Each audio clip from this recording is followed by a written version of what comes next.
Hello കൂട്ടുകാരെ, പുതിയൊരു വീഡിയോയിലോട്ട് വീണ്ടും എല്ലാവർക്കും സ്വാഗതം. മത്തി കൊണ്ടൊരു അടിപൊളി മത്തി റോസ്റ്റ് ആക്കിയാലോ? ചിക്കൻ റോസ്റ്റ്, മുട്ട റോസ്റ്റ്, അങ്ങനെ എന്തൊക്കെയുണ്ട്, ബീഫ് റോസ്റ്റ്. അപ്പോൾ എന്തുകൊണ്ട് മത്തി കൊണ്ടാക്കിക്കൂടാ? ഇതുപോലെ നല്ല കഴുകി വൃത്തിയാക്കി മത്തി എടുത്തിട്ടുണ്ട്. മത്തി നല്ലപോലെ കഴുകിയെല്ലാം വൃത്തിയാക്കി ഒന്ന് സെറ്റ് ചെയ്ത് വെച്ചിട്ടുണ്ട്.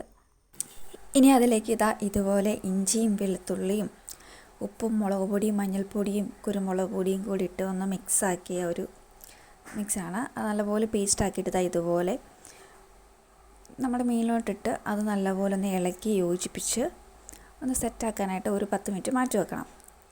ഇനി ഒന്ന് ചട്ടിയിൽ ചൂടാക്കിയ ശേഷം അതിൽ കുറച്ച് എണ്ണ ഒഴിച്ച് ആ മീനൊന്ന് ഫ്രൈ ചെയ്തെടുക്കാൻ വേണ്ടിയാണ്. അതുപോലെ എണ്ണയൊന്ന് ഒഴിച്ച് ചൂടായതിന് ശേഷം നമ്മൾ നേരത്തെ സെറ്റാക്കി വെച്ച മീനെടുത്ത് ഓരോന്നോരോന്ന് ഇട്ടിട്ട് ഒന്നൊന്ന് വറുത്തെടുക്കണം. ഒത്തിരി അങ്ങ് വറുത്തെടുക്കേണ്ട, ചെറുതായിട്ടൊന്ന് മൂപ്പിച്ച് നമ്മൾ മീൻ വറുത്തതാക്കൂലേ അതുപോലെ ഒന്ന് എടുത്താൽ മതി. ഒരു സൈഡ് നല്ലപോലെ മൂത്ത് വന്നാൽ ഇതുപോലെ ഒരു ചട്ടകം കൊണ്ട് മറിച്ചിട്ട് എല്ലാം ഒന്ന് മറിച്ചിട്ട് ആ ഒരു സൈഡ് കൂടി നല്ലപോലെ ഒന്ന് മൂപ്പിച്ചെടുത്ത് അതൊന്ന് മാറ്റി വെക്കണം. മീൻ വറുക്കൽ പരിപാടി എല്ലാം കഴിഞ്ഞു. ഇനി ഇതുപോലെ ഇനി മൺചട്ടിയിലാണ് മൊത്തം. മൺചട്ടി ഒന്ന് ചൂടായി വന്നിട്ടുണ്ട്, നല്ലപോലെ പുക കയറിയിട്ടുണ്ട്. അതിലേക്ക് നല്ല കുറച്ച് വെളിച്ചെണ്ണ ഒഴിച്ച് കൊടുക്കണം. വേണമെന്നുണ്ടെങ്കിൽ ആ മീൻ വറുത്ത എണ്ണ തന്നെ ഒഴിക്കുന്നതായിരിക്കും നല്ലത്. അപ്പോൾ എണ്ണ കുറച്ച് ഒഴിച്ച് വറുത്തത് കൊണ്ടാണ്. അപ്പോൾ ഇതുപോലെ കുറച്ച് എണ്ണ ഒഴിച്ചിട്ട് ആ എണ്ണ നല്ലതുപോലെ ഒന്ന് ചൂടാകണം. ആ ചൂടായി വരുന്ന സമയം കൊണ്ട് ഇതുപോലെ കുറച്ച് കൊച്ചുള്ളി വൃത്തിയായിട്ട് കഴുകി അരിഞ്ഞതായി ഇതുപോലെ രണ്ടായിട്ട് കീറി കൊച്ചുള്ളി എടുക്കുന്നുണ്ട്. അത് എണ്ണയിലോട്ടിട്ട് ഒന്ന് വഴറ്റണം, ചെറുതായിട്ടൊന്ന് വഴറ്റിയാൽ മതി.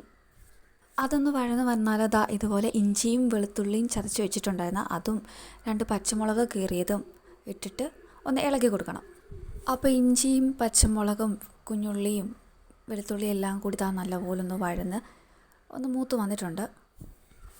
അതൊന്ന് മൂത്ത് വന്നിട്ടുണ്ട്. ഇതുപോലെ 2 പട്ട പൊട്ടിച്ചതും അതുപോലെ തന്നെ പെരുംജീരകവും കൂടി ഇട്ട് ഒന്ന് മൂപ്പിച്ചെടുക്കുന്നുണ്ട്. അതിൻ്റെ ഒരു പച്ചമണം കൂടി ആകുമ്പോൾ കുറച്ചുകൂടി ടേസ്റ്റ് കൂടും. അതുകൂടി ഇട്ട് ഒന്ന് മൂപ്പിച്ചെടുക്കുന്നുണ്ട്. ആവശ്യത്തിന് വേണ്ട കറിവേപ്പിലയും കൂടി ഇട്ടിട്ട് ഒന്ന് ഇളക്കി അതോടെ ഒന്ന് വഴറ്റി വരുമ്പോഴേക്കും ഓൾമോസ്റ്റ് ഇവിടെ സാധനങ്ങളെല്ലാം നമ്മൾ അതിലേക്ക് മെയിനായിട്ട് വേണ്ടത് തക്കാളിയാണ്. തക്കാളി ഇതുപോലെ ചെറുതായിട്ട് നീളത്തിൽ അരിഞ്ഞിട്ട് 2 തക്കാളി പുളിയുടെ അനുസരിച്ച് ചേർക്കാം. ഇതുപോലെ 2 തക്കാളിയും കൂടി ഇട്ട് ഒന്ന് വഴറ്റിയെടുക്കണം.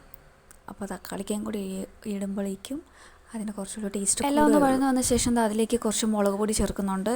ഒരു 2 ടേബിൾ സ്പൂൺ മുളക് പൊടിയും കൂടി ചേർക്കണം. അത് കഴിഞ്ഞിട്ട് മഞ്ഞൾപ്പൊടി, മല്ലിപ്പൊടി, ഒരു പൊടിക്ക് ഗരം മസാല വേണമെന്നുണ്ടെങ്കിൽ കുരുമുളക് പൊടിയും കൂടി ചേർത്ത് ഇച്ചിരി ഉലുവാപ്പൊടിയും കൂടി ചേർത്ത് നല്ലതുപോലെ ഒന്ന് ഇളക്കി യോജിപ്പിച്ചെടുക്കണം. ടൈമിൽ ആവശ്യത്തിന് വേണ്ട ഉപ്പുപൊടി ചേർക്കുന്നുണ്ട്. ഉപ്പുപൊടി ചേർത്തിട്ട് ഇളക്കി അതിൻ്റെ പച്ചമണം എല്ലാം മാറുന്നവരെ ഇളക്കി അതൊന്ന് മൂപ്പിച്ചെടുക്കുക.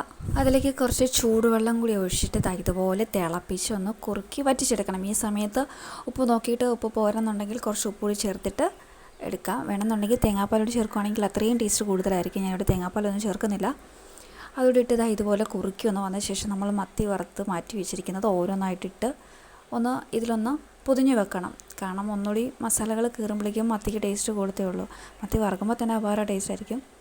അപ്പോൾ ഇതെല്ലാം ഇട്ട് അതൊന്ന് മുക്കി വെച്ച് ഒരു 5 മിനിറ്റ് ഒന്ന് വേവിച്ചെടുക്കുമ്പോഴേക്കും അതൊന്ന് ഒന്ന് കുറുക്കി എടുത്താൽ മതി. അപ്പോഴേക്കും നമ്മുടെ മത്തി റോസ്റ്റ് ഇവിടെ സെറ്റാവും. അപ്പോൾ അടിപൊളിയായിട്ടുള്ള മത്തി റോസ്റ്റ് ഇവിടെ സെറ്റായിട്ടുണ്ട്. അപ്പോൾ ചോറിൻ്റെ കൂടെയും അപ്പത്തിൻ്റെ കൂടെയൊക്കെ കഴിക്കാൻ അടിപൊളി ടേസ്റ്റ് ആയിരിക്കും. ചപ്പാത്തിയുടെ കൂടെയൊക്കെ കഴിക്കുകയാണെന്നുണ്ടെങ്കിൽ അപാര ടേസ്റ്റ് ആയിരിക്കും. അപ്പോൾ വീഡിയോ ഇഷ്ടപ്പെട്ടെങ്കിൽ ലൈക്ക് ചെയ്യുക, ഷെയർ ചെയ്യുക, സബ്സ്ക്രൈബ് ചെയ്യുക. അപ്പോഴേക്കും